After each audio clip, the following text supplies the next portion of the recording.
और इसमें हाल में संपूर्ण श्रोता बंधु लोगों से हमारे व्यक्तिगत तरफ से सभी लोगों को नमस्कार और प्रणाम है। प्रिय मित्रों, आप लोगों के बीच में जो ये कार्यक्रम रखा गया, इसमें मुझे उतना जानकारी नहीं था कि ये हमारे देश में ये समिति अथवा ये संगठन निर्माण हुआ है।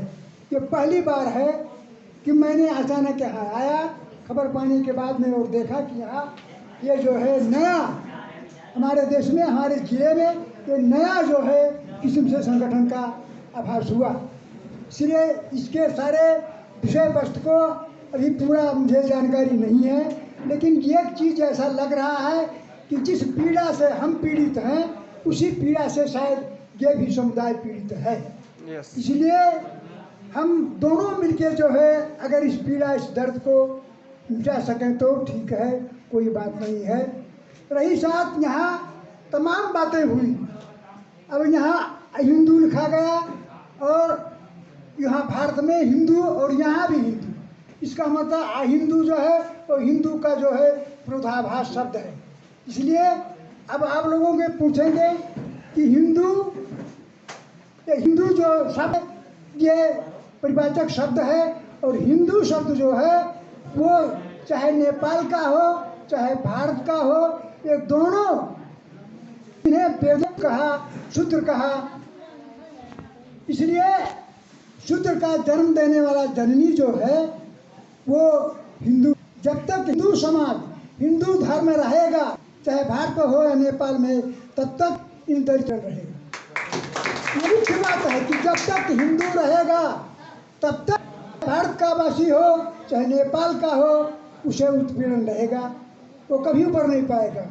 क्योंकि मैं कह रहा हूँ कि मैंने बड़े बड़े ब्राह्मण आचार्यों से संवाद किया कि आखिर हिंदू शब्द कहाँ से आया। जब इस देश में पहले आर्य थे, जब आर्य इस मुल्क में आए मध्य एशिया से, तो आर्य को चलाने के लिए यहाँ करना किया, सब पूरा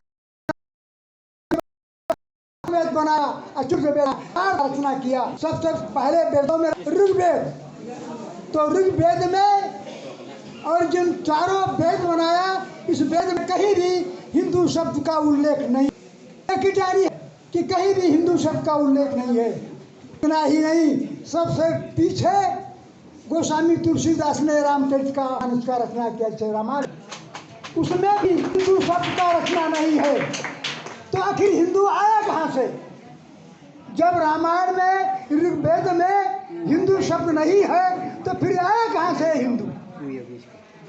साथियों लोग, अब इस हिंदुत्व को बनाने के लिए जब आर्य जो है विदेशों से आया, तो एक नदी था जिसका नाम था सिंध।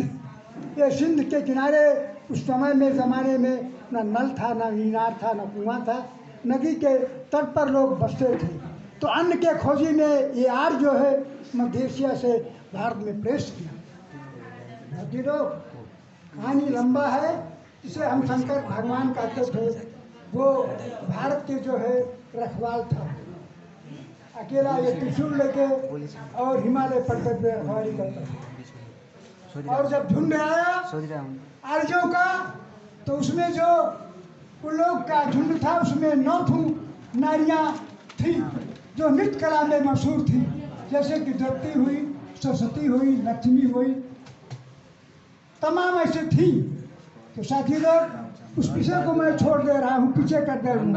यहाँ आया सवाल जात पात का, लेकिन हमने क्या देखा है कि पहले जो है वर्गीय लड़ाई दुनिया में लड़ी।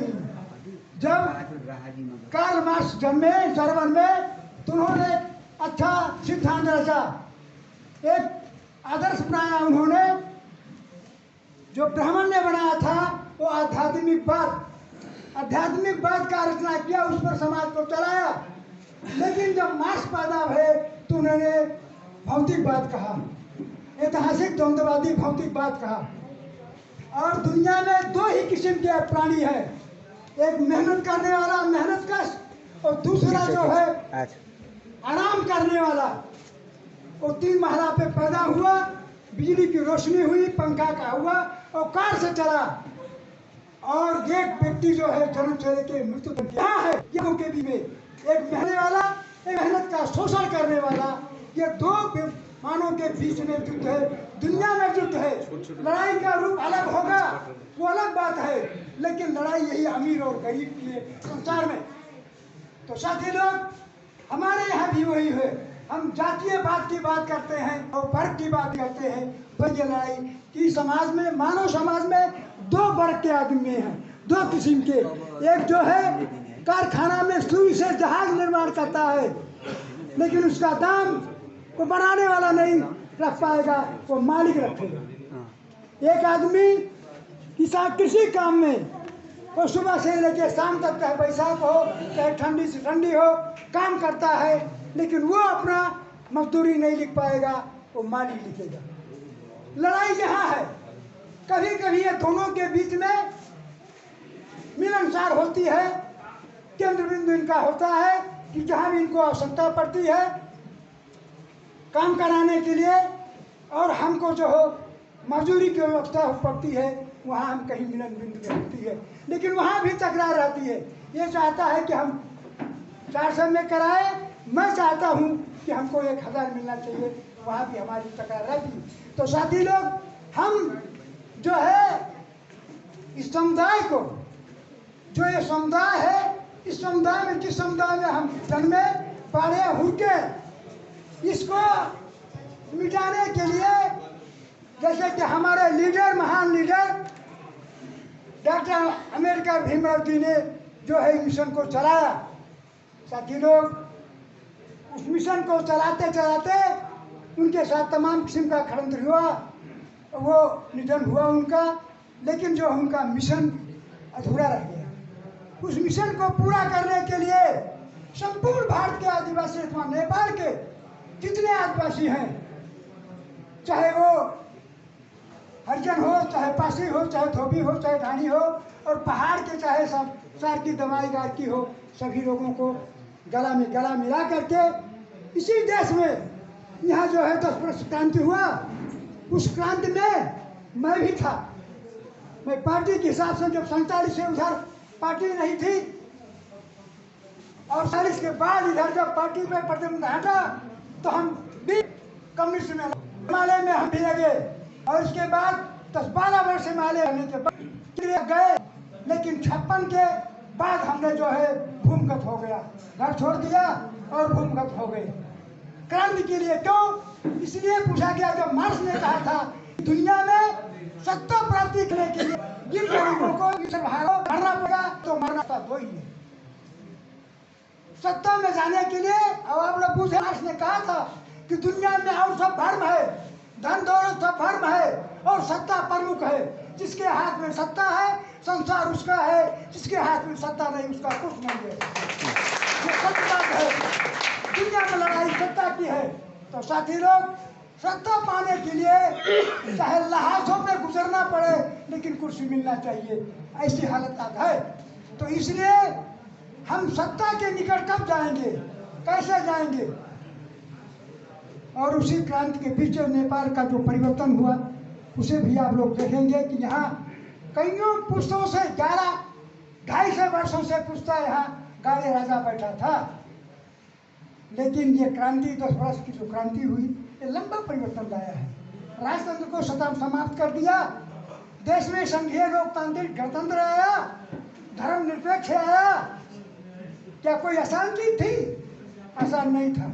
ये क्रांति के बल पर, क्रांति के जग पर टेक करके, और जो है ये जो है सरकार राजा गया, यहाँ से राजतंत्र गया सब।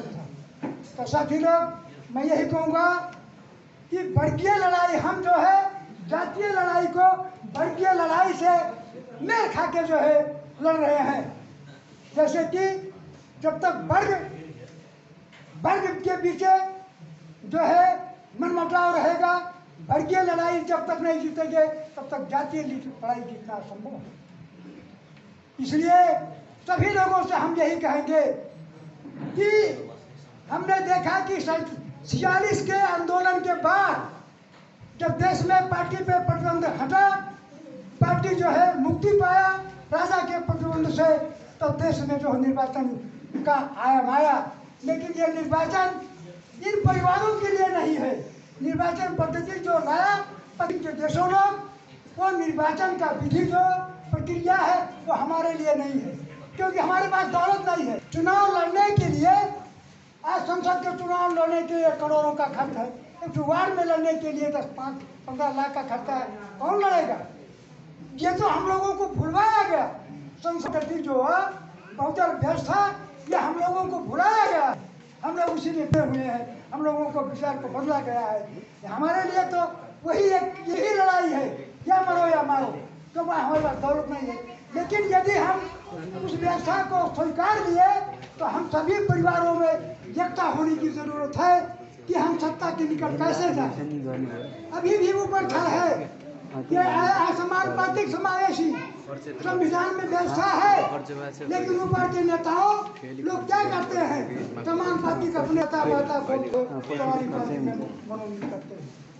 ये विडम्बना, चाहे कोई, चाहे केपीओली हो, चाहे पंचायत हो, चाहे शेर बहादुर देव कोई भी हो, इनके अंदर ये जो है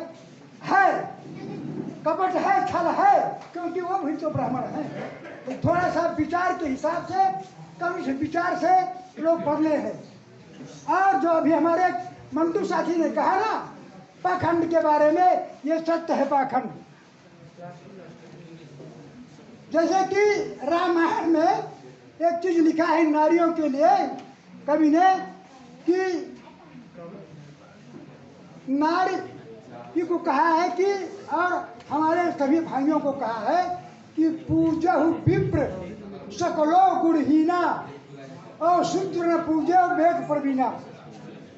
पूजहु विप्र, विप्र माने ब्राह्मण, पूजहु विप्र सकलो गुणहीना, हर गुण से हीन हो, दारू पीता हो, अंडा खाता हो, लेकिन वो पूजने योग्य है।